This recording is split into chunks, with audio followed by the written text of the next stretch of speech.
Every culture has an explanation for everything began, from myths to religious beliefs. Humanity has always come back to the same question: how did it all begin?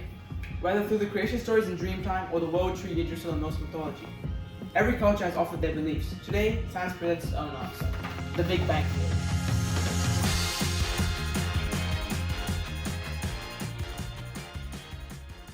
But if it explains the beginning of everything, is it just another origin story, or is it something fundamentally different? Well, if it is a modern origin story, we would consider it mythology. However, if it were to be different, we'd have to consider it using different standards. This means we have to understand what an origin story really is. An origin story explains how the universe or humanity began, often relying on supernatural forces or tradition.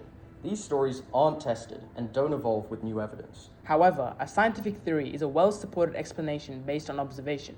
It must be testable, make predictions, and remains open to changes.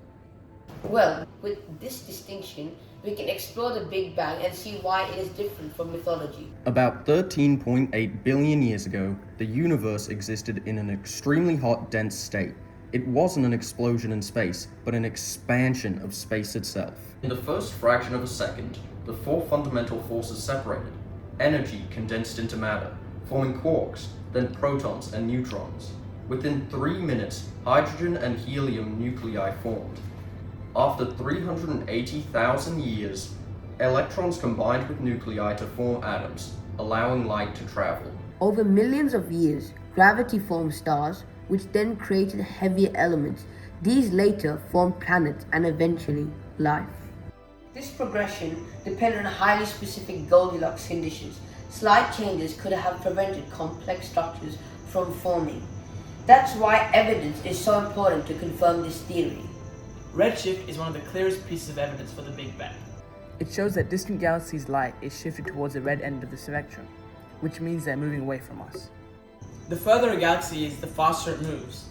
This supports that the universe is still expanding. Well, here, look at a clip demonstrating the Doppler effect. Watch closely.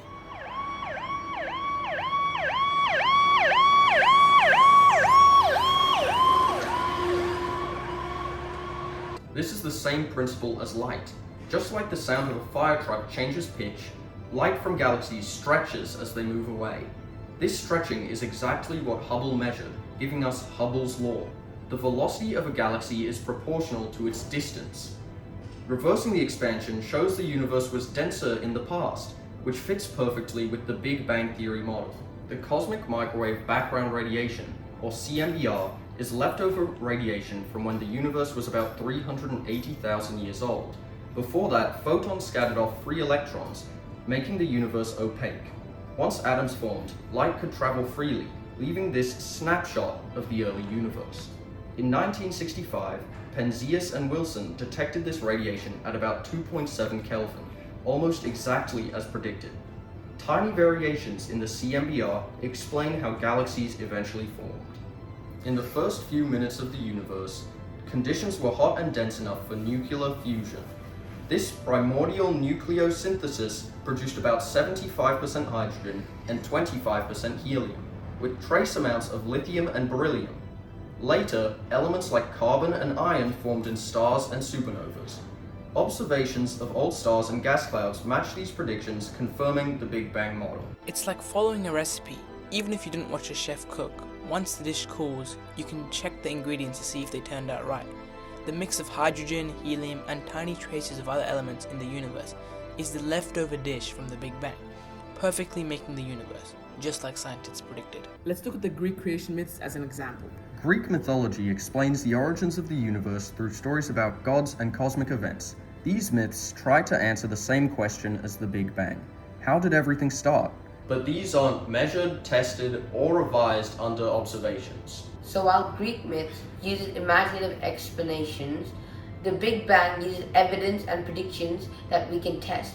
That difference is not superficial, it's structural. The Big Bang acts as a scientific origin story because it explains the universe's beginning. It's distinct from traditional stories because it's grounded in observation, predictive success, and revision. It explains our beginnings, not through tradition or authority, but through evidence, experimentation, and discovery. That's the power of science. That's the